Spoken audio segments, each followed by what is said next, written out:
48 hours. Sarah, that's all I can give you." Sheriff Coleman's voice crackled through the phone like breaking ice. Sarah Whitehorse pressed her forehead against the cold kitchen window, watching Spirit pace restlessly on her porch, the injured kitten Hope barely moving at her feet. Between a rock and a hard place, just like Grandma always said. Sarah whispered, her breath fogging the glass.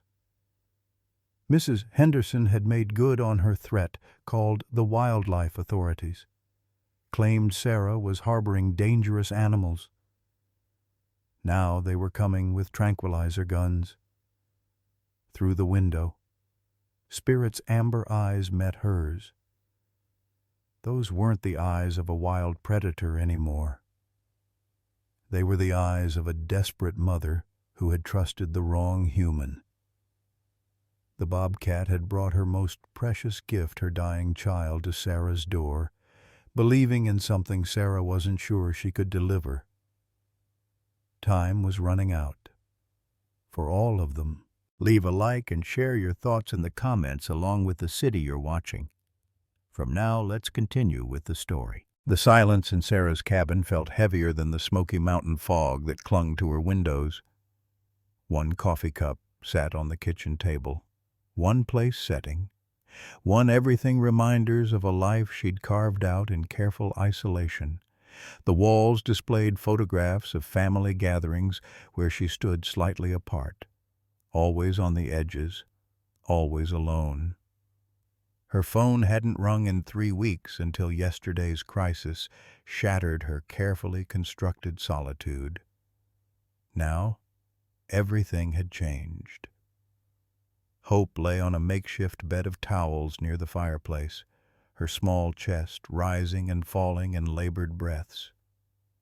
The kitten's left hind leg was clearly broken, twisted at an unnatural angle, and deep gashes along her side had crusted over with dried blood. Sarah had cleaned the wounds as best she could with her grandmother's old remedies, honey for infection, willow bark tea for pain, but Hope needed real medical attention. Spirit hadn't left the porch since bringing her adopted daughter to Sarah's door. The adult bobcat's behavior defied everything Sarah knew about wild animals. Bobcats were solitary, cautious, fiercely protective of their young. They didn't trust humans. They certainly didn't deliver injured offspring to strangers like some desperate plea for mercy. Yet here Spirit was, lying sphinx-like by the front door. Amber eyes tracking every movement inside the cabin through the glass. Sarah's hands trembled as she spooned water into Hope's mouth with an eyedropper. 47 hours now. Sheriff Coleman would return with his wildlife team. Mrs. Henderson would be there pointing fingers, and both bobcats would disappear into government custody. She'd heard what happened to problem wildlife, especially injured ones that couldn't be released. The phone rang again. Sarah let it go to voicemail, knowing it was another demand for compliance, another countdown to surrender. Through the window, she watched Spirit's ears twitch at the sound, the wild mother somehow understanding that the ringing meant danger for her precious Hope. When my grandmother said, "God helps those who help themselves," I don't think she meant abandon his creatures. Sarah whispered to the empty room, but what choice did she have? One woman against the law. One broken-hearted Cherokee photographer against a system that saw wild animals as problems to be managed rather than souls to be saved. Spirit lifted her great head and looked directly at Sarah through the window. In those golden eyes, Sarah saw something that made her breath catch recognition, understanding, and most terrifying of all, complete trust. The bobcat believed Sarah would find a way. The question was whether Sarah believed it herself. Outside, the sound of distant engines drifted through the mountain air. Someone was coming up the old logging road, and they weren't expected company. 6 months earlier, Sarah had been sitting on this same porch, clutching a cup of coffee that had long gone cold, staring at the anniversary date circled in red on her calendar. March 15th. 3 years since Mama had passed, and Sarah still felt like half her soul had been buried in that little cemetery down in Cherokee. The morning mist clung to the mountains like grief, thick and suffocating. When she first spotted movement at the edge of the clearing, a bobcat stepped delicately from behind the rhododendrons, her tawny coat dappled with shadows. Sarah's breath caught. In 30 years of mountain living, she'd glimpsed bobcats maybe a handful of times, always fleeting shadows disappearing into underbrush. This one stood perfectly still, amber eyes fixed on Sarah with an intensity that made her skin prickle. "Well, I'll be," Sarah whispered, not daring to move. The bobcat's ears twitched at the sound, but she didn't flee. Instead, she settled onto her haunches with the regal bearing of a queen surveying her domain. They regarded each other across 20 feet of morning-drenched grass, two solitary creatures recognizing something familiar in each other's stillness. That was how it began, not with dramatic gestures or instant trust, but with simple acknowledgement of shared loneliness. Sarah had named her spirit that very first day, though she'd never spoken the name aloud. Some things were too sacred for words, too fragile for the weight of human language. The feeding started almost by accident.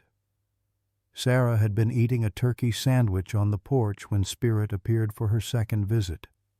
3 days after the first, without thinking, Sarah tossed a piece of meat toward the tree line.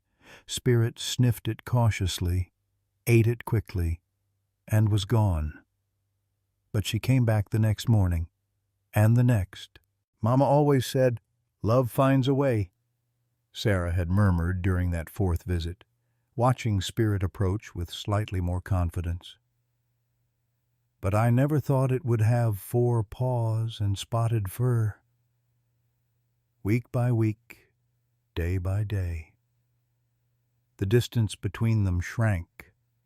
20 feet became 15, then 10. Spirit learned Sarah's routines: coffee at dawn, lunch on the porch, evening photography walks around the property. Sarah learned Spirit's preferences, preferred chicken to beef. Always approached from the east side of the clearing, never came during storms. It was during the 6th week that Sarah first noticed Spirit wasn't alone. A smaller set of tracks appeared in the mud beside the water trough Sarah had installed. Tiny paw prints, delicate as flower petals, following in Spirit's wake. Sarah's heart had done something funny that day, a flutter of recognition she hadn't felt since her teaching days. Watching children follow their mothers through the schoolyard. "You've got yourself a little one," Sarah had said softly during Spirit's next visit. The bobcat's ears had twitched, and Sarah could have sworn those amber eyes held a note of pride. "Where is the little rascal hiding?" It took another 2 weeks before Sarah caught her first glimpse of the kitten. She'd been refilling the water trough when movement caught her peripheral vision. There, peering around Spirit's hindquarters with enormous blue eyes, was the tiniest bobcat Sarah had ever seen. Too small for this time of year, too delicate for the harsh mountain spring. That's when Sarah noticed the differences. Spirit's eyes were the warm amber of honey, but the kitten's were the pale blue of winter sky. Spirit's coat carried the classic bobcat rosettes. but the kitten's spots were smaller, more scattered. Spirit was powerfully built, broad-shouldered and muscular, while the kitten seemed almost ethereal in her delicacy. "You're not her mama," Sarah had whispered, the realization hitting her like a physical blow. "Are you, girl? You found this little one somewhere, didn't you?"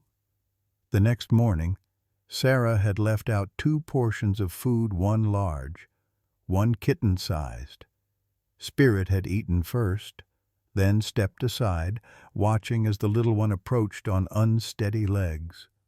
The maternal pride in Spirit's posture was unmistakable, the protective stance of a mother who had chosen love over biology.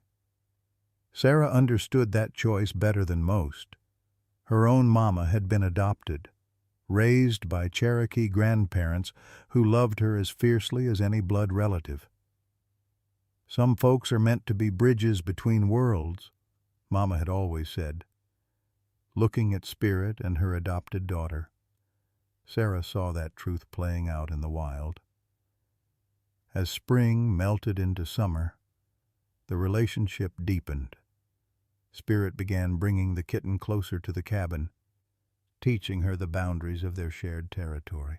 Sarah would sit motionless on her porch, watching the wild mother show her child which plants were safe to investigate, which sounds meant danger, which human could be trusted. The kitten Sarah had started thinking of her as Hope, though she kept that name as private as Spirit's was clearly special. She had an intelligence that seemed almost human, a curiosity that overrode her natural caution. While Spirit maintained respectful distance, Hope would sometimes venture within arm's reach of the porch, studying Sarah with those remarkable blue eyes. "She's going to be trouble. This one," Sarah had told Spirit during one of their evening visits. "Too smart for her own good, too brave for her own safety. Reminds me of myself at that age." Spirit had made a soft, chuffing sound that Sarah had learned to interpret as agreement. They had developed their own language over the months, chuffs and chirps from Spirit, gentle murmurs from Sarah. Not conversation exactly, but communication of a deeper sort. By late summer, the arrangement had become routine. Morning feeding, midday sightings, evening visits when the mountain air cooled and the mosquitoes retreated. Sarah found herself planning her days around these encounters, scheduling photography sessions and supply runs around Spirit's expected appearances. It was during one of these late summer evenings that Sarah first noticed Spirit's cough. Just a small thing, barely audible, but concerning enough to make Sarah pay closer attention. The bobcat seemed thinner too, though still strong enough to provide for hope. Sarah had made a mental note to ask Doc Rivers about it during their next chance encounter in town. But the most remarkable change came in September, when Hope reached what appeared to be adolescence.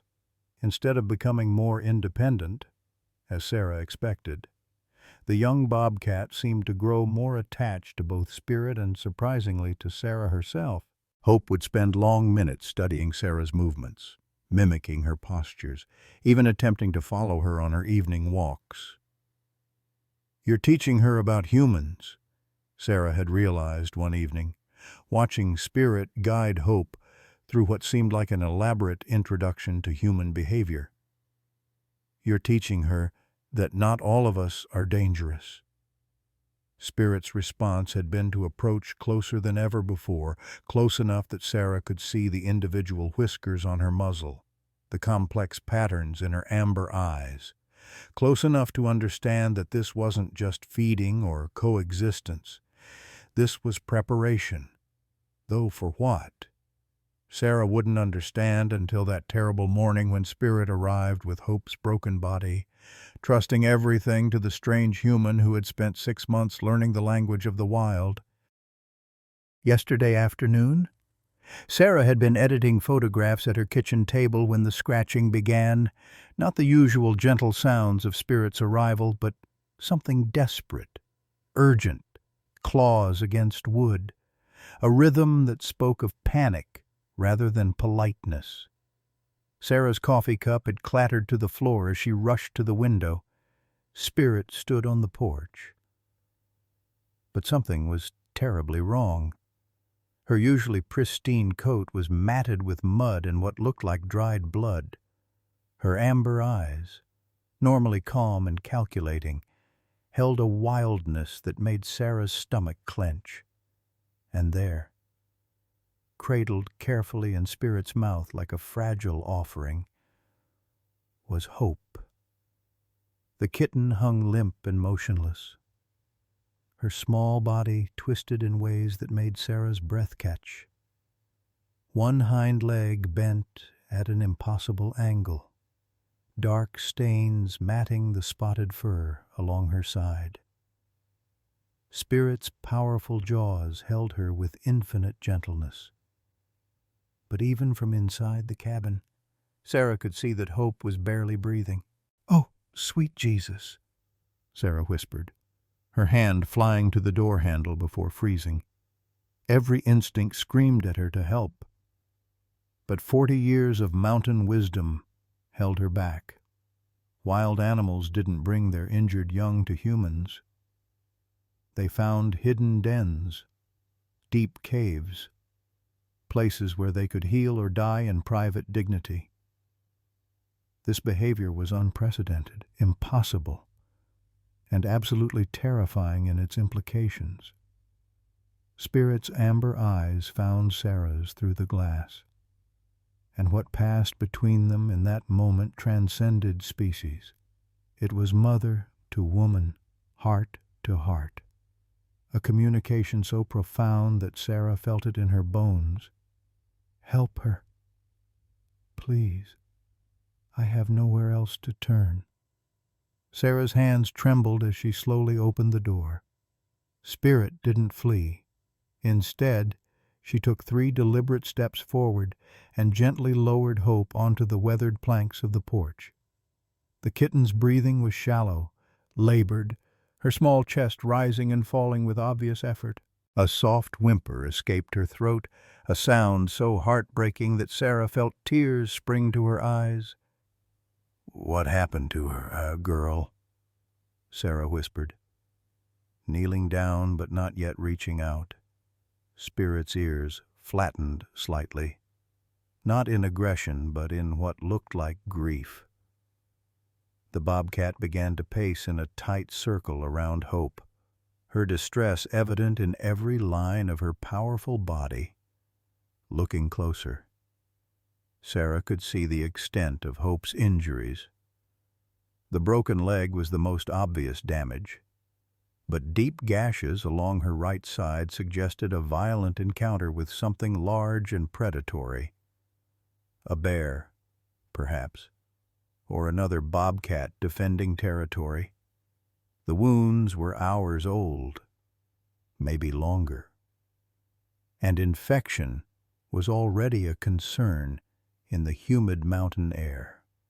Sarah's Cherokee grandmother had taught her field medicine how to set bones with willow branches, how to clean wounds with honey and herbs, how to brew teas that could ease pain and fight fever, but this was beyond home remedies. Hope needed real veterinary care, antibiotics, proper surgical setting of that broken bone. She needed things that Sarah couldn't provide in secret. The moral weight of the decision pressed down on Sarah's shoulders like a physical burden. Call the authorities, get Hope proper medical care, and both bobcats would disappear into the wildlife management system. Keep them hidden, try to treat Hope herself, and risk the kitten's life on amateur doctoring. Both choices felt like betrayal of Spirit's trust, of Hope's needs, of her own principles. "I don't know what to do," Sarah admitted aloud, her voice breaking. Spirit stopped pacing and fixed those intelligent amber eyes on her again. There was no accusation in that gaze, no demand for immediate action, just patience, the kind of infinite maternal patience that waits for the right decision rather than the quick one. Sarah thought of her mother's words, "Some folks are meant to be bridges between worlds." Maybe this was her bridge moment, the choice that would define not just the next few hours but the rest of her life. She thought of all the times she'd needed help and found none. All the moments when human systems had failed her, when official channels had offered bureaucracy instead of compassion. "If I help you," Sarah whispered to Spirit, "there's no going back. People will want to take you away from her. They'll say you're dangerous, that she needs to be in captivity, or—" She couldn't finish the sentence, couldn't voice the possibility that Hope might be deemed too injured to save. Spirit seemed to understand the gravity of the moment. She stepped closer to Hope, nuzzling the kitten's head with infinite tenderness, then looked back at Sarah with an expression that could only be described as pleading. This proud, independent predator was abandoning every instinct for survival, every lesson evolution had taught her species, and placing her most precious treasure in human hands. The decision crystallized in Sarah's mind with sudden clarity. She couldn't save Hope through official channels, but she could try to save her through love, determination, and the kind of mountain medicine that had kept her people alive for generations. It might not be enough, but it would be everything she had to give. "All right, girl," Sarah said softly, reaching slowly toward Hope. "We're going to do this together, but you have to trust me completely. And I have to trust that you know what you're asking." Spirit's posture relaxed slightly as Sarah's gentle hands slid under Hope's small body. The kitten whimpered at the movement but didn't struggle, perhaps too weak to resist, or perhaps sensing that these hands meant help rather than harm. Sarah lifted her carefully, cradling the broken little body against her chest, feeling the rapid flutter of Hope's heartbeat against her palm. As Sarah carried Hope into the cabin, Spirit followed for the first time in 6 months of their relationship. The wild Bobcat stepped over the threshold into human space, abandoning the last of her natural caution for the sake of her adopted daughter.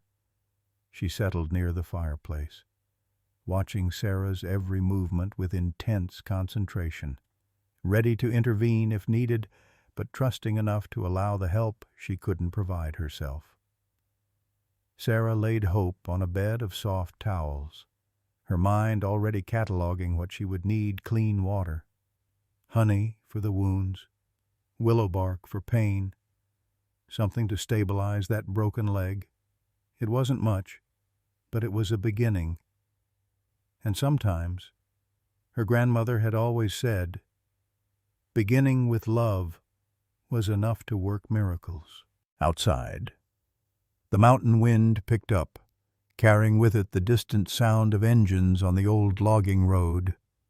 Sarah's time was running out, but for now, in this moment, there was only the sacred trust between species, the ancient bond between mother and healer, and the fragile hope that love might be enough to bridge the impossible gap between wild and tame.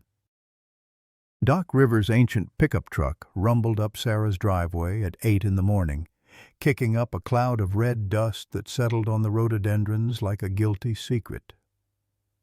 Sarah had called him before dawn, her voice carefully neutral as she mentioned a friend's injured cat that needed attention. Doc was 72 years old, had been the only veterinarian within 50 miles for the past 40 years, and possessed the kind of mountain wisdom that knew when not to ask too many questions. Sarah met him at the porch, her face drawn with exhaustion and worry. She'd spent the night alternating between checking Hope's breathing and watching Spirit pace restlessly outside the windows. The kitten was stable but weak, her broken leg crudely splinted with Sarah's grandmother's willow branches and strips of old flannel. "Where's this injured cat of yours?" Doc asked, shouldering his worn leather medical bag. His eyes, sharp as a hawk's despite his age, took in Sarah's nervous energy, the scratches on her arms from handling an uncooperative patient, the way she kept glancing toward the cabin door. "Inside," Sarah said simply. "Doc, I need you to promise me something before we go in. Whatever you see in there, whatever you think about the situation, I need your word that you'll help first and judge later." Doc Rivers studied her face for a long moment.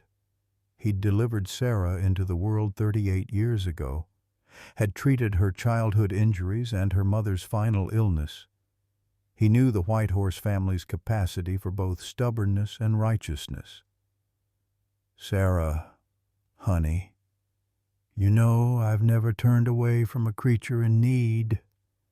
But you're scaring me a little here. What exactly are we walking into?" Sarah's answer was to open the cabin door and step aside.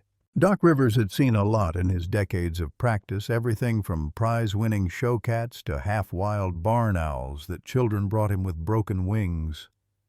But nothing had prepared him for the sight of a full-grown bobcat lying calmly beside his fireplace, watching over an injured kitten with the fierce protectiveness of a natural mother.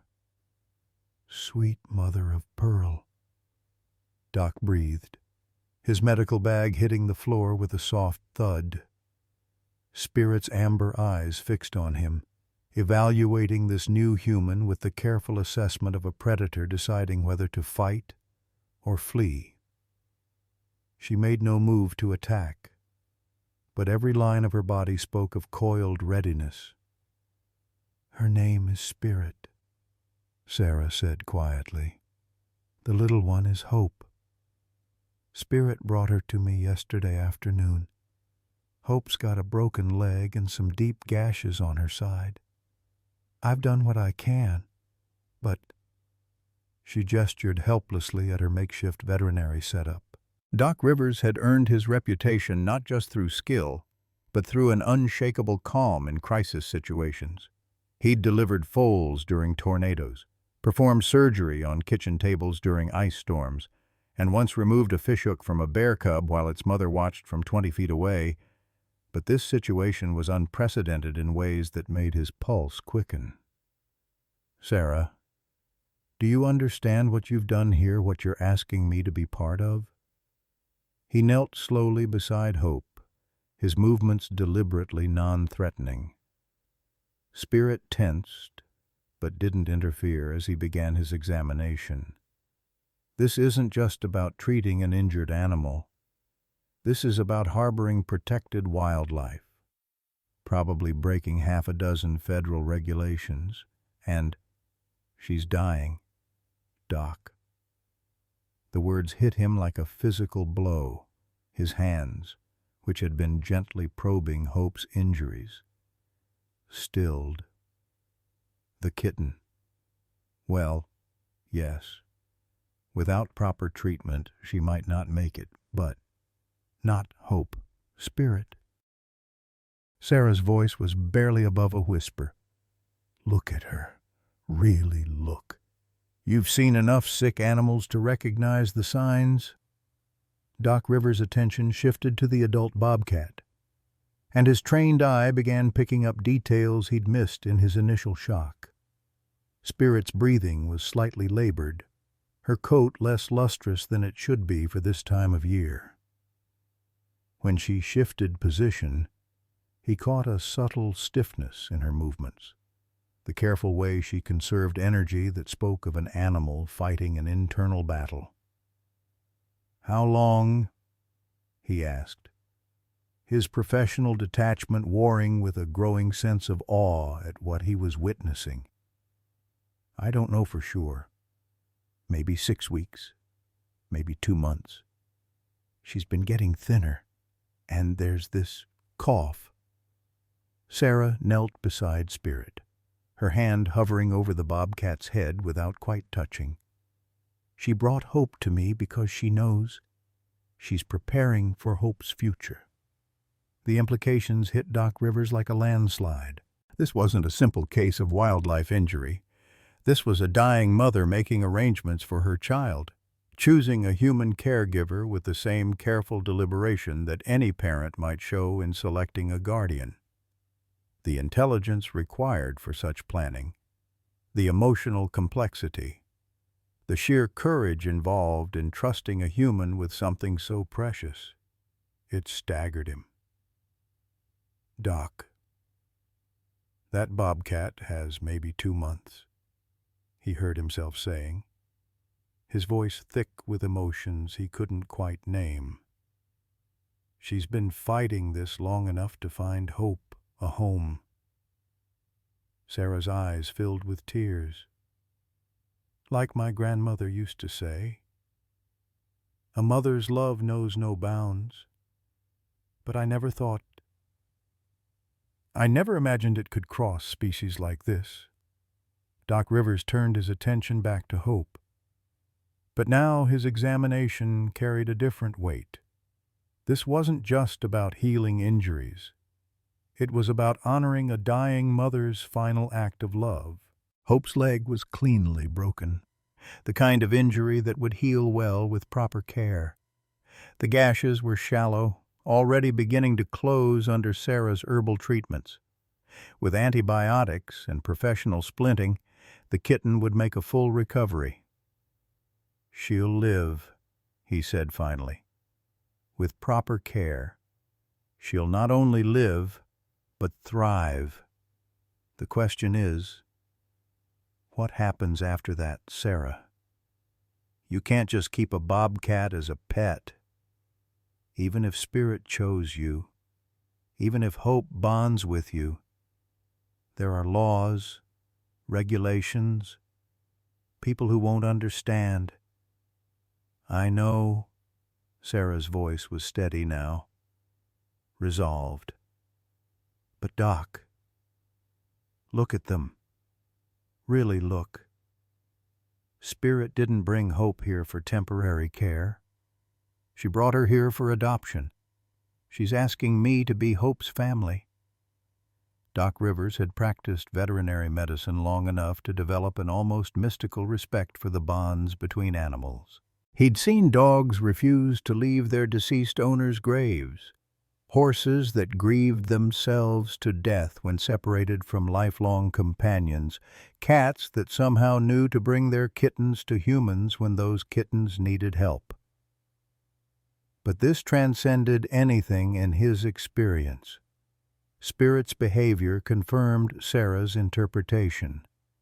The bobcat wasn't hovering anxiously like a mother waiting to reclaim her young.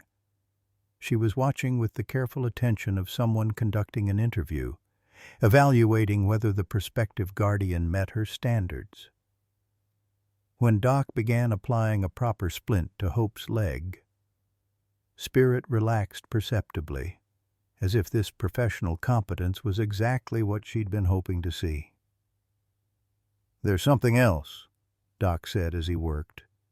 "If Spirit is as sick as I think she is, and if she's made this choice about Hope's future, then she's probably spent months preparing for this moment. Bobcats don't just suddenly trust humans.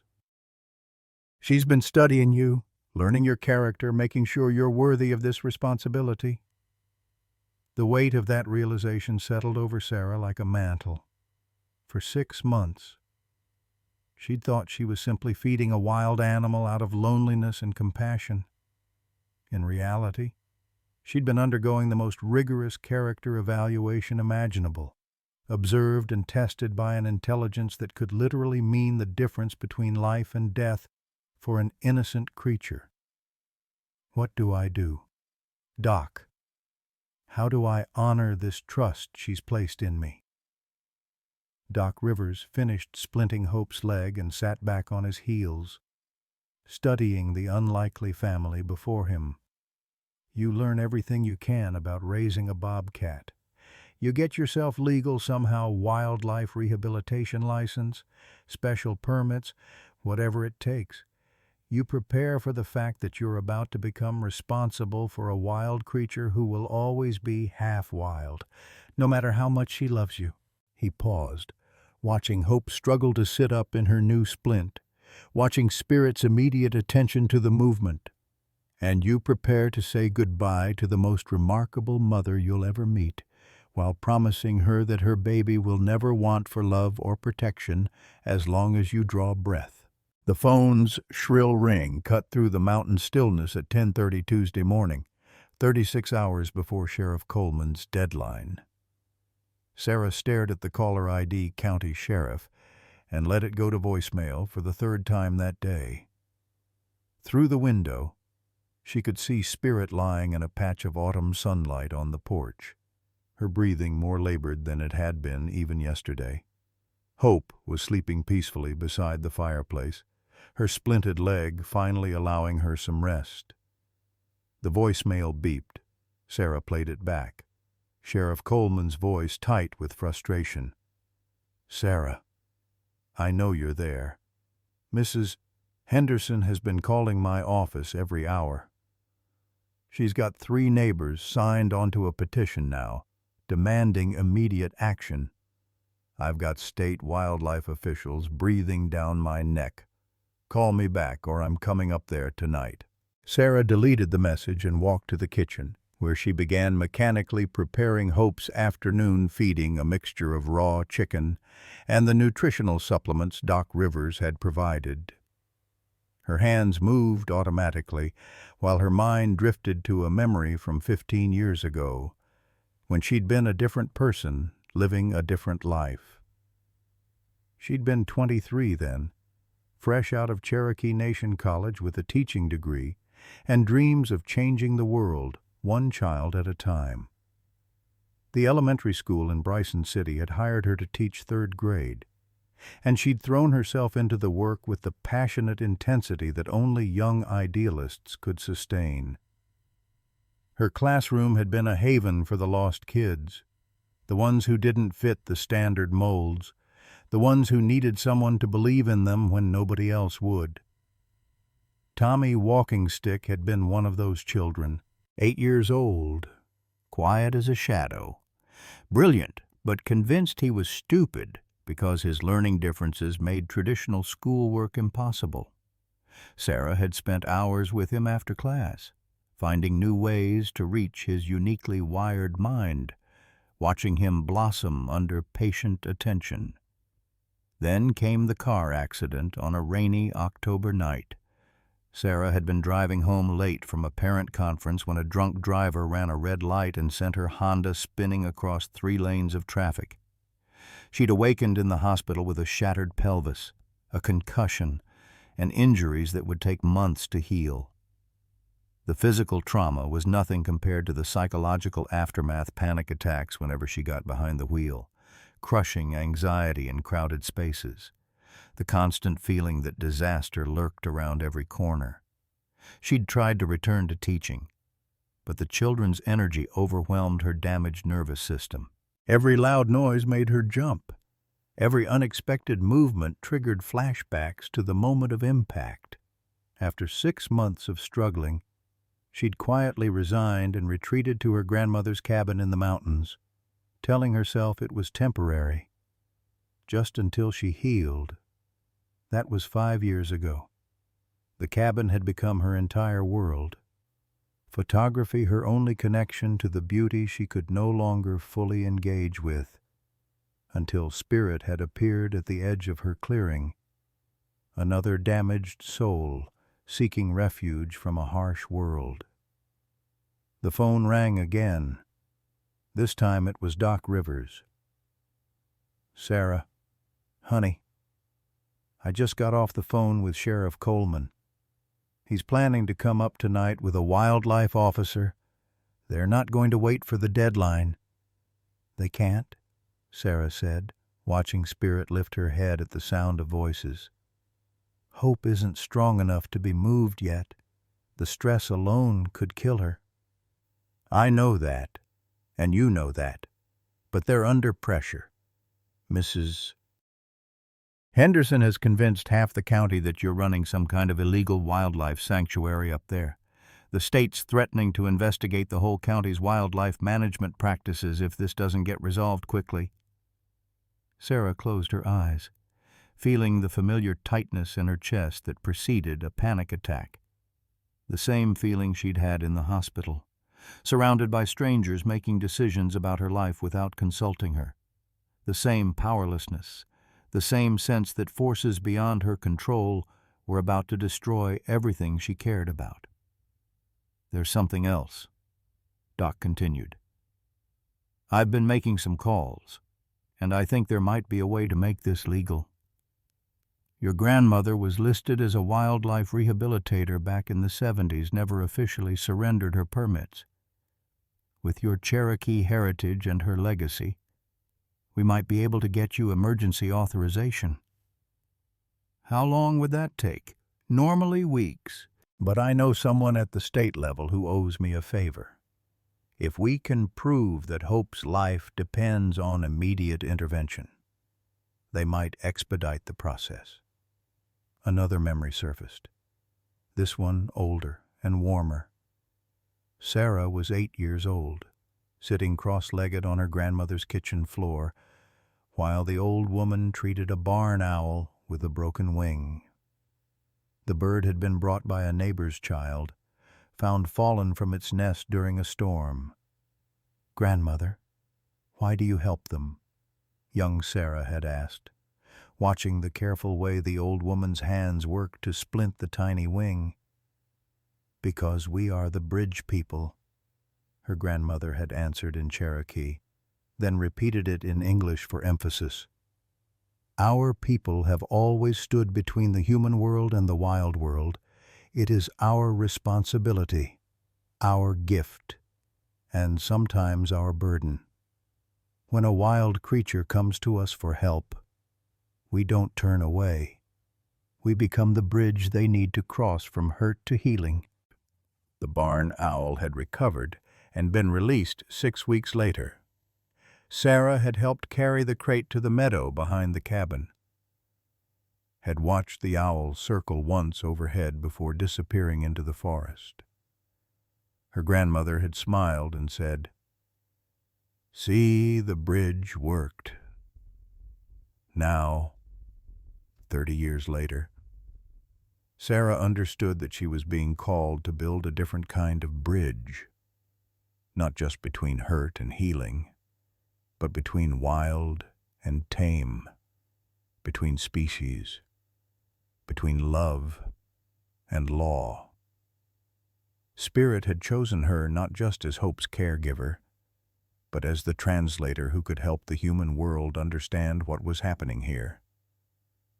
The sound of vehicles on the mountain road interrupted her thoughts.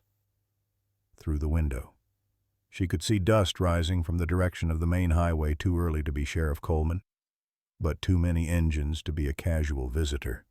Her pulse quickened as she recognized Mrs. Henderson's silver sedan leading a convoy of 3 other cars up the winding dirt road. Spirit was on her feet instantly, every line of her body alert to the approaching threat. Hope stirred by the fireplace, sensing the tension in the air. Sarah's hands began to shake as the familiar pre-panic symptoms kicked in: rapid heartbeat, shallow breathing, the feeling that the world was closing in around her. But then she looked at Spirit's amber eyes, saw the trust there, the absolute faith that Sarah would protect what mattered most. This magnificent wild mother had overcome every instinct, had abandoned the safety of the forest, had placed her dying hopes in Sarah's trembling hands. How could Sarah do any less? The convoy pulled into her driveway, car doors slamming like gunshots in the mountain air. Mrs. Henderson emerged first, her gray hair perfectly styled despite the dusty drive, her face set in the righteous determination of someone convinced of her own moral superiority. Behind her came three other neighbors, Jim Bradshaw, who'd never forgiven Sarah for refusing his dinner invitations, Paula Newman, who'd appointed herself the unofficial guardian of community standards, and Tom Mitchell, whose property bordered Sarah's on the south side. "Sarah Whitehorse, Mrs." Henderson called out, her voice carrying the authority of someone accustomed to being obeyed. "We need to talk. This situation has gone far enough." Sarah stepped onto the porch, positioning herself between the visitors and the door behind which Hope lay sleeping. Spirit melted into the shadows beside the cabin, her predator's instincts taking over despite her illness. For a moment, Sarah felt like she was back in that spinning car, helpless and terrified, watching disaster approach in slow motion.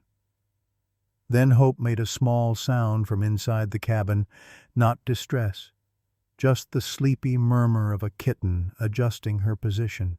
It was such a normal, innocent sound, the kind that any mother would recognize as contentment and safety.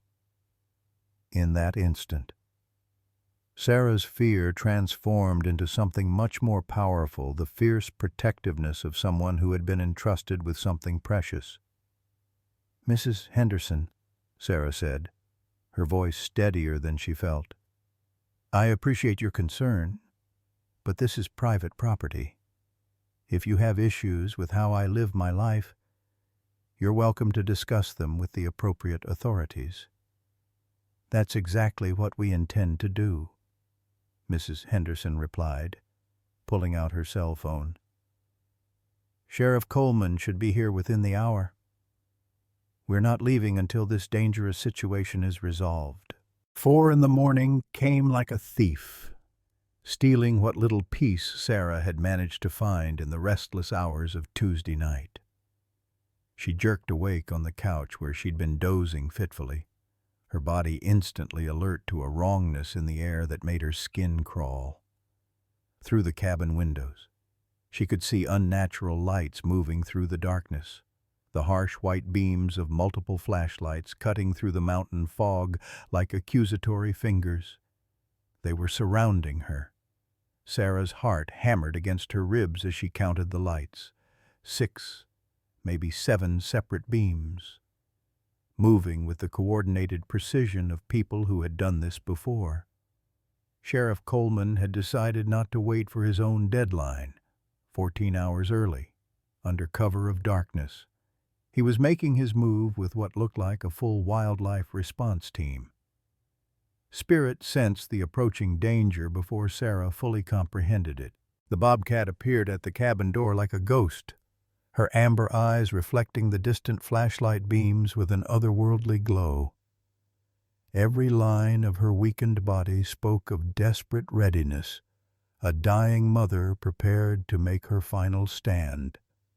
She positioned herself between the door and the approaching lights, her low growl vibrating through the floorboards like a prayer for strength. Inside the cabin, Hope stirred restlessly, her kitten instincts picking up on the tension radiating from both her adoptive mother and her human protector.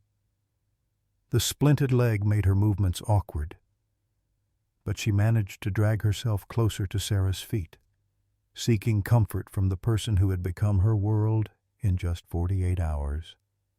The radio crackled to life in one of the approaching vehicles, the dispatcher's voice cutting through the mountain silence with clinical efficiency.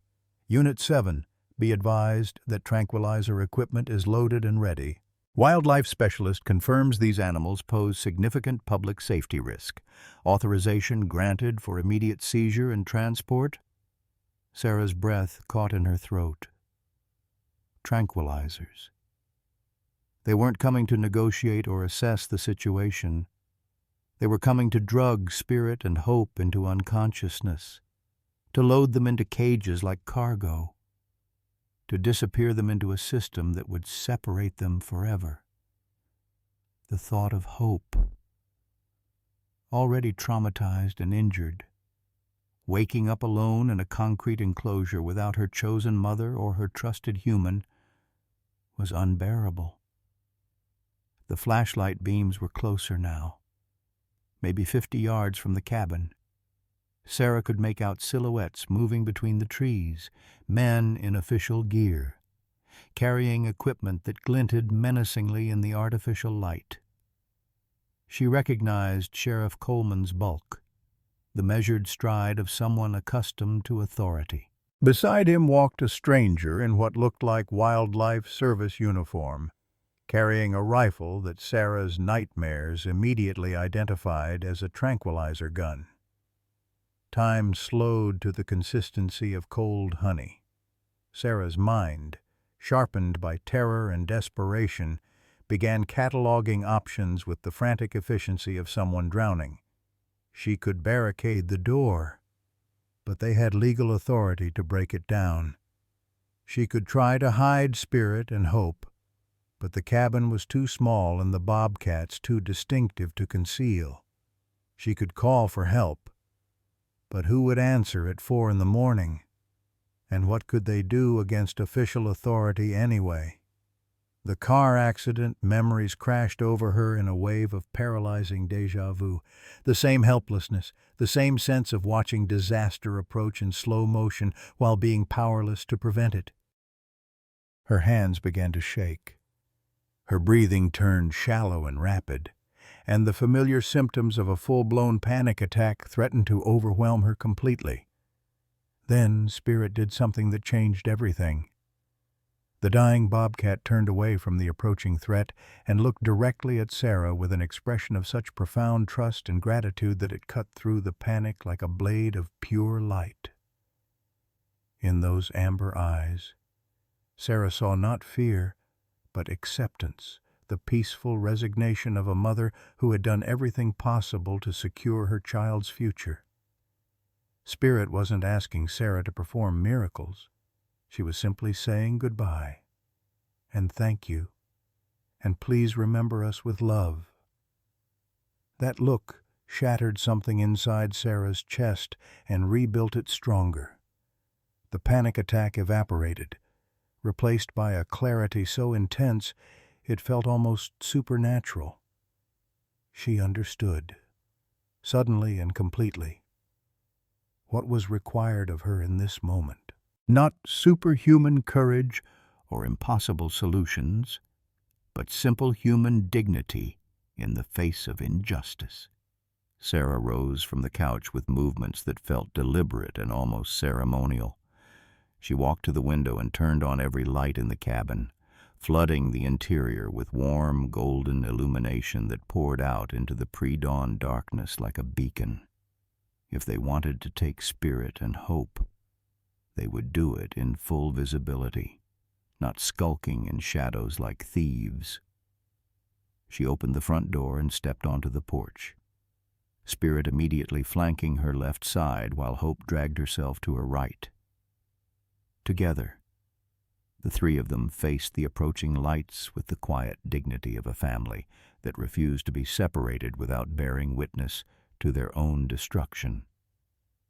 "Sheriff Coleman," Sarah called out, her voice carrying across the mountain air with surprising strength, "I see you decided not to wait for your own deadline." "I hope you brought enough witnesses to what you're about to do."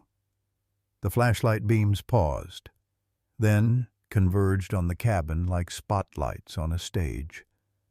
Sarah blinked against the harsh glare but didn't move, didn't flinch, didn't give ground. Beside her, Spirit sat with regal composure despite her labored breathing. Hope, confused but trusting, pressed against Sarah's leg for comfort. Sheriff Coleman's voice carried a note of defensive authority when he finally spoke. "Sarah, we've got reports of dangerous wildlife being harbored illegally on this property. For public safety, we're authorized to remove these animals immediately. Please step away from the Bobcats and return to the cabin." "No." The word came out of Sarah's mouth with quiet finality, surprising her with its firmness. I won't step away from my family. Sarah, don't make this harder than it has to be. These are wild animals. They belong in proper facilities, not in someone's living room. Sarah felt Spirit lean slightly against her leg, the bobcat's warm weight a reminder of everything that was at stake. When she spoke again, her voice carried the accumulated wisdom of her Cherokee ancestors, the authority of someone speaking truth in the face of institutional blindness. Sheriff, that dying mother beside me chose me to care for her child.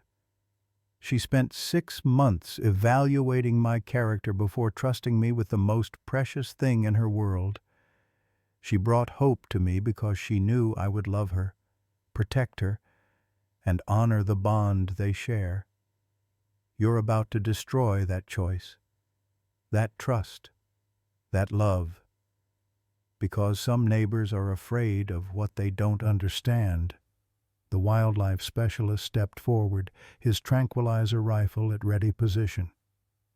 Ma'am, I understand your emotional attachment, but these animals need professional care. The injured one requires medical attention that you can't provide. She's already receiving medical attention. Doc Rivers has been treating her. Her leg is healing beautifully, and she's gaining strength every day. Sarah's voice grew stronger with each word.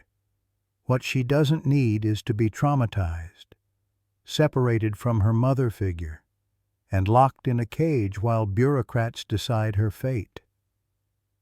Ma'am, I'm going to need you to step aside. We have tranquilizer equipment, and we will use it if necessary. The threat hung in the air like a physical thing. Sarah could feel Spirit tense beside her, the bobcat's predator instincts warring with her illness and her trust in the human she had chosen. Hope made a small, frightened sound at the change in atmosphere, her kitten voice heartbreakingly vulnerable in the harsh glare of the flashlights. That sound, innocent, terrified, utterly dependent, broke something loose in Sarah's chest. Not panic this time, but something far more dangerous, the righteous fury of someone who had found something worth fighting for after years of hiding from the world. You'll have to go through me first, Sarah said quietly. And I promise you, Sheriff, that won't look good on anyone's report. A Cherokee woman protecting orphaned wildlife on her ancestral land, gunned down by tranquilizer darts because she loved too much and cared too deeply. The silence that followed was broken only by Spirit's labored breathing and the distant sound of more vehicles approaching on the mountain road. Sarah's heart sank, thinking reinforcements were arriving, until she recognized the distinctive rumble of Doc Rivers' ancient pickup truck. But it wasn't just Doc. Following his truck came a convoy of vehicles that made Sarah's breath catch in her throat. Mrs. Henderson's silver sedan, Jim Bradshaw's red truck, even Paula Newman's pristine SUV. The very neighbors who had demanded this confrontation were returning to witness its conclusion. As the vehicles parked and their occupants emerged into the harsh circle of flashlight beams, Sarah realized that the night's drama was far from over. Whatever happened next would be witnessed by the entire community, and their judgment would determine not just the fate of Spirit and Hope, but the kind of people they all chose to be when faced with love that transcended species and laws that trampled compassion. Doc Rivers emerged from his pickup truck with the determined stride of a man who had made peace with consequences. In his weathered hands, he carried a manila folder thick with official documents, and his face wore the expression of someone holding a royal flush in a high-stakes poker game. Behind him, The neighbors who had demanded this confrontation just hours earlier now stood in an uncertain cluster, their earlier righteousness wavering under the harsh glare of reality. "Sheriff Coleman," Doc called out, his voice carrying the authority of 7 decades of mountain living. "Before you do something we'll all regret, you might want to take a look at these." He held up the folder, its contents rustling in the pre-dawn breeze. Sheriff Coleman's flashlight beam shifted to Doc, uncertainty creeping into his voice.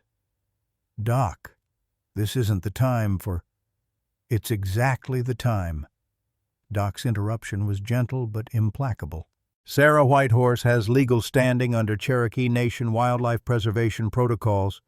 Her grandmother, Mary Whitehorse, held federal rehabilitation permits from 1972 to 1985, never officially surrendered. Under tribal sovereignty, laws and federal Indian law precedent. Those permits transfer to blood relatives who demonstrate competency." The wildlife specialist lowered his tranquilizer rifle slightly, confusion evident in his posture. That would need to be verified through proper channels." "Already done." Doc pulled out a document with official seals. "Emergency authorization, granted 2 hours ago by the State Wildlife Commission. Pending full review. Sarah Whitehorse is now a licensed wildlife rehabilitator with specific authorization for indigenous bobcat recovery programs." Sarah felt her knees go weak with relief. But the moment of triumph was short-lived. Behind Doc, Mrs. Henderson stepped forward into the circle of light, her face a mask of conflicted emotions. What Sarah saw there wasn't the expected fury or defeat, but something far more complex, the expression of someone whose worldview was crumbling and rebuilding itself in real time. "I need to say something," Mrs. Henderson announced, her voice trembling with an emotion Sarah couldn't identify. The elderly woman moved closer to the porch, her gaze fixed on Spirit with an intensity that made the bobcat's ears flatten warily. "Dorothy, don't," Jim Bradshaw started, but Mrs. Henderson cut him off with a sharp gesture. "No, Jim, I've been wrong, and I need to say it out loud." She stopped just outside Spirit's comfort zone, her hands clasped tightly in front of her. 40 years ago, my daughter brought home a stray dog, mangiest, most pathetic creature you ever saw. I made her take it to the pound because I was worried about disease, about what the neighbors would think, about doing the responsible thing." Her voice broke slightly. "That dog was put down the next day. My daughter never forgave me. And I never forgave myself. When I saw you with these bobcats, all I could think about was rules and regulations and what could go wrong. But standing here now, watching that mother trust you with her baby," she wiped her eyes with the back of her hand. "I was wrong. Some things matter more than rules." The admission hung in the air like a prayer seeking forgiveness. Sarah felt tears spring to her eyes, not just from relief, but from the profound recognition of shared humanity in the most unexpected place. Mrs. Henderson, the neighborhood's self-appointed moral guardian, was revealing her own deepest regret and choosing a different path forward. But even as legal victory and community support crystallized around them, Sarah noticed Spirit's breathing becoming more labored. The bobcat's strength was failing rapidly, the stress of the confrontation accelerating her body's surrender to the illness that had been slowly consuming her. Spirit's amber eyes, which had blazed with protective fury just minutes before, were beginning to dim with exhaustion that went deeper than physical fatigue. "Doc," Sarah whispered urgently. "Spirit's getting worse." Doc Rivers approached the porch slowly, his veterinarian's eye immediately assessing Spirit's condition. What he saw made his weathered face grave with understanding. "Sarah, honey, she's been holding on through pure willpower. Now that she knows, hope is safe." He didn't need to finish the sentence. Sarah could see it in Spirit's posture, in the way the bobcat's fierce alertness was gradually giving way to peaceful resignation. The emergency was over. The legal battles won. The community united, and Spirit was finally allowing herself to let go, as if sensing the shift in her adopted mother's condition. Hope dragged herself across the porch on her splinted leg, positioning herself as close to Spirit as possible.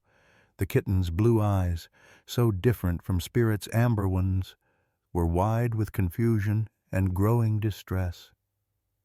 She pressed her small body against Spirit's side, making soft chirping sounds that seemed to ask why her strong, protective mother was growing so still and quiet. The assembled humans fell silent, instinctively recognizing that they were witnessing something sacred. Sheriff Coleman quietly holstered his radio.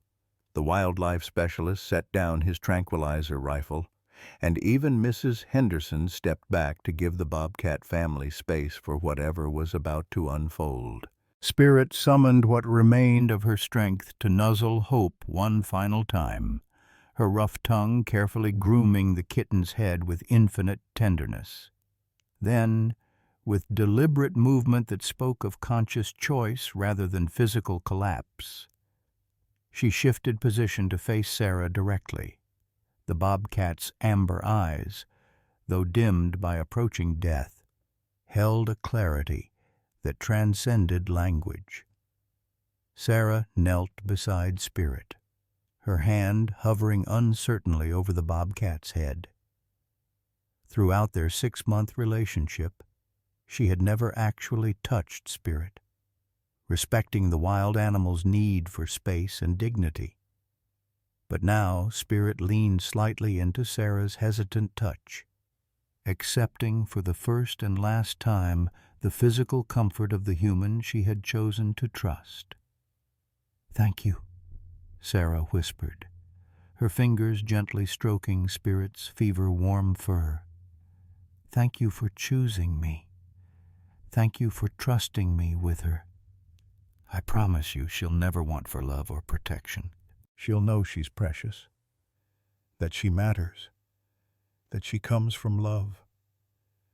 Spirit's breathing grew shallower, her powerful body gradually relaxing as the pain that had driven her for months finally began to ebb. Hope pressed closer, her distressed chirping growing more urgent as she sensed something final approaching that she couldn't understand or prevent.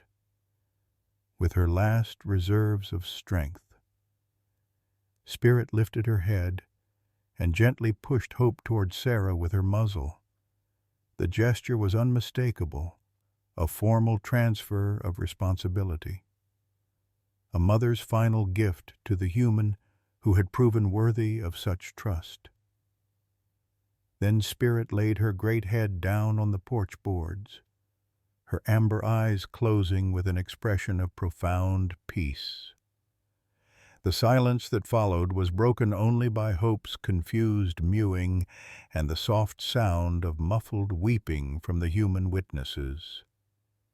Sarah gathered the orphaned kitten into her arms, feeling the small body trembling with grief and confusion. Hope's blue eyes searched Sarah's face desperately, as if seeking answers to questions she lacked the language to ask. "I've got you, baby," Sarah murmured, her voice thick with tears. "I've got you, and I'm never letting go. Your mama made sure of that." As the first hints of dawn began to lighten the eastern sky, the assembled community found themselves forever changed by what they had witnessed. They had come expecting a confrontation between human authority and animal danger. But instead, they had been privileged to observe something far more profound, the sacred passing of love from one mother to another, transcending every boundary that usually divided species, bridging the gap between wild and tame through the simple power of trust and sacrifice. Sheriff Coleman was the first to break the reverent silence. "We'll need to file reports, but—" He looked at Spirit's peaceful form, at Hope nestled trustingly in Sarah's arms, at the tears streaming down Mrs. Henderson's face. "I think we can all agree that proper procedures were followed here. Legal wildlife rehabilitation, emergency medical care, appropriate community oversight." Doc Rivers nodded solemnly. "I'll handle the veterinary documentation. And, Sarah, whenever you're ready, we need to discuss Hope's ongoing care plan. She's going to need specialized nutrition, socialization protocols, space to grow safely." "Tomorrow," Sarah said softly, her hand gently stroking Hope's soft fur. "Tonight, we just grieve, and we remember, and we begin to heal." As the official vehicles departed and the neighbors quietly returned to their homes, Sarah remained on the porch with Hope, watching the sunrise paint the mountains in shades of gold and promise. Spirit's body lay peaceful and still, but her legacy lived on in the trust she had built, the bridges she had helped construct between worlds that had seemed impossibly separate just days before. 1 month later, the autumn afternoon sun filtered through the golden leaves of the massive oak tree that shaded Sarah's expanded porch, casting dancing shadows across the weathered boards where Spirit had made her final, peaceful journey. Hope, now fully healed and grown considerably larger, lay sprawled in a patch of warm sunlight, her blue eyes tracking the movements of a butterfly with the lazy contentment of a creature who knew herself to be deeply loved and completely safe. The sound of gravel crunching under tires announced the arrival of Sarah's first dinner guests in over 5 years. Doc Rivers emerged from his pickup truck carrying a covered casserole dish and wearing the satisfied expression of a man who had helped orchestrate a minor miracle. Behind him, Mrs. Henderson climbed carefully out of her sedan, her arms full of what appeared to be homemade biscuits and a jar of her famous apple butter. "Well, would you look at that?" Doc marveled, watching Hope demonstrate her newly mastered ability to leap gracefully from the porch railing to the oak tree's lower branches. "That little girl has turned into quite the athlete. Spirit would be so proud." Sarah felt the familiar catch in her throat that came whenever someone mentioned Spirit. But the pain had evolved over the past month from sharp grief to something warmer and more sustainable, a mixture of loss and gratitude that honored both the sorrow of saying goodbye and the joy of what Spirit had made possible. "She's been practicing that jump for 2 weeks," Sarah said, rising from her rocking chair to greet her guests. "Yesterday she finally stuck the landing, and I swear she spent the rest of the day looking smugly pleased with herself." Mrs. Henderson set down her offerings and watched Hope with the wonder of someone still adjusting to a radically altered worldview. "In all my 73 years, I never thought I'd see a bobcat playing in someone's backyard like a regular house cat. How do you do it? Sarah, how do you keep her wild but safe?" It was a question Sarah had been asked repeatedly over the past month by wildlife officials, curious neighbors, and the steady stream of people who had heard about the extraordinary bond between woman and bobcat. The answer was complicated, requiring patience and understanding of both human and feline psychology. but it was also surprisingly simple. "I don't try to make her something she's not," Sarah explained, watching Hope notice the new arrivals and begin her careful descent from the tree. "She's not a pet, and she's not completely wild anymore either. She's something new, a bridge creature, just like her mama taught her to be." Hope approached the visitors with the cautious dignity that Spirit had modeled, stopping just outside arm's reach to study these humans who had earned Sarah's trust. Mrs. Henderson held perfectly still as Hope's intense blue gaze evaluated her, remembering the lessons Sarah had taught about moving slowly and speaking softly around their remarkable housemate. "Hello, sweet girl," Mrs. Henderson murmured, her voice carrying none of the anxiety that had characterized her earlier encounters with the Bobcats. "You're getting so big and beautiful. Your mama would be proud." Hope's response was a soft, chirping sound that had become her signature greeting for approved humans. She moved a step closer to Mrs. Henderson, close enough to scent her properly, but maintaining the respectful distance that marked her as fundamentally wild despite her domestic arrangements. The dinner that followed was a quiet celebration of transformations that went far beyond Hope's physical healing. Sarah found herself laughing more easily than she had in years, her natural warmth emerging from behind the protective walls she had built after her accident. Mrs. Henderson revealed depths of humor and wisdom that had been hidden beneath her previous rigid adherence to social conventions.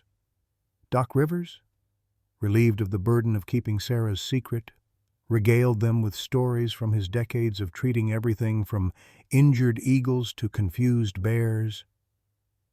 "You know what amazes me most," Mrs. Henderson said as they cleared the dishes. Hope curled contentedly on her favorite cushion by the fireplace. "It's not just that you've managed to raise a bobcat. It's that she's brought out the best in all of us. I haven't felt this connected to my community since before my Harold passed." Sarah understood exactly what she meant. The crisis that had threatened to tear apart the fragile fabric of their mountain neighborhood had instead woven them together more tightly than before. Jim Bradshaw had started stopping by weekly to help with the heavier maintenance tasks around Sarah's property. Paula Newman had organized an informal support network of neighbors who took turns checking on both Sarah and Hope during the difficult early weeks of grief and adjustment. Even Sheriff Coleman had become an unexpected ally, helping Sarah navigate the complex legal requirements of her new status as a licensed wildlife rehabilitator. As the evening progressed and Hope grew more comfortable with the guests, she began displaying the playful behaviors that had emerged as her confidence grew. She brought Sarah her favorite toy, a length of rope that had belonged to Spirit, and engaged in a gentle game of tug-of-war that demonstrated the careful balance they had achieved between honoring her wild nature and accommodating her need for interaction. "Spirit taught her that game," Sarah explained, watching Hope pounce on the rope with predatory precision before offering it again for another round. It was one of the ways she prepared Hope for life with humans, teaching her how to play without using claws, how to be gentle with fragile creatures. The observation sparked a conversation about the remarkable intelligence that Spirit had displayed throughout her final months, the way she had systematically prepared both Hope and Sarah for the life they would share. Doc Rivers, who had spent decades observing animal behavior, called it the most sophisticated example of interspecies communication he had ever witnessed. "That bobcat understood things about love and family that some humans never figure out," he said. accepting a cup of Sarah's coffee and settling back in his chair with the satisfaction of a man who had played a small but crucial role in a story larger than himself. She knew that sometimes the greatest gift you can give someone is the chance to be needed. As the evening wound down and the guests prepared to leave, Mrs. Henderson lingered on the porch for a few extra minutes, watching Hope explore her nighttime territory with the confident movements of a creature perfectly at home in her chosen world. "Sarah, I owe you an apology that goes deeper than what I said that night," she began, her voice carrying the weight of careful consideration. "I spent so many years being afraid of anything that didn't fit into neat categories. Different was dangerous. Unusual was threatening. But watching you with Hope, seeing how love can create new possibilities that we never imagined—" She paused, searching for words adequate to the magnitude of her revelation. "My grandmother used to say, 'The Lord works in mysterious ways,' but I never really understood what that meant until now." Sarah felt tears prick her eyes as she recognized the profound courage it took for someone Mrs. Henderson's age to fundamentally reconsider beliefs that had shaped a lifetime of choices. Spirit taught us all something about the difference between what's legal and what's right, between what's safe and what's necessary. After the guests departed, Sarah sat on the porch in her grandmother's old rocking chair, watching Hope patrol the perimeter of their shared territory with the unconscious grace of a creature who knew herself to be exactly where she belonged. The autumn air carried the scent of wood smoke and dying leaves, the familiar smells of mountains preparing for winter.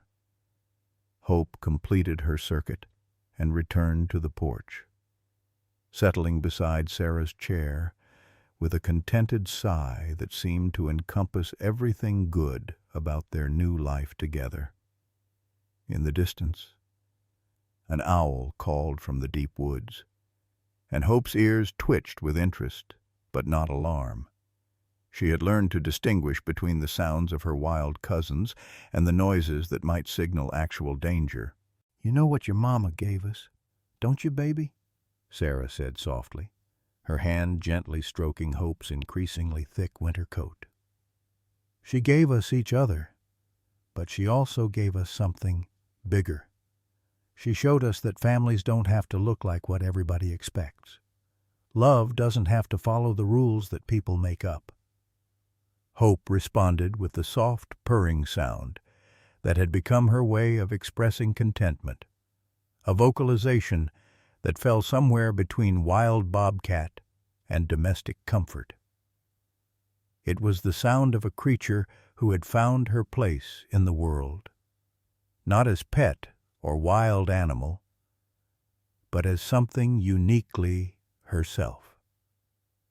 As Sarah prepared for bed that night, she paused beside the framed photograph of Spirit that now held a place of honor on her mantelpiece.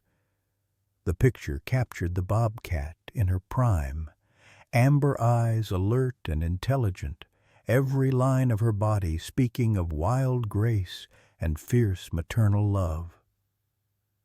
"Thank you," Sarah whispered to the image, as she did every night. "Thank you for seeing something in me that I couldn't see in myself. Thank you for trusting me with the most precious thing in your world. And thank you for teaching us all that love really can bridge any gap, heal any wound, and create families in the most impossible places." Through the window, she could see Hope curled up in her favorite sleeping spot on the porch, dreaming whatever dreams filled the minds of bridge creatures who lived between worlds with perfect confidence in their chosen place. Tomorrow would bring new challenges, new opportunities to honor Spirit's legacy and nurture the extraordinary bond that had transformed them all. But tonight, there was only peace and love and the quiet satisfaction of promises kept and trust honored. In the morning, Sarah would continue her work as a photographer and wildlife rehabilitator. Hope would practice new skills and explore new corners of their expanding world. And their mountain community would continue learning what it meant to make space for love that didn't fit traditional categories.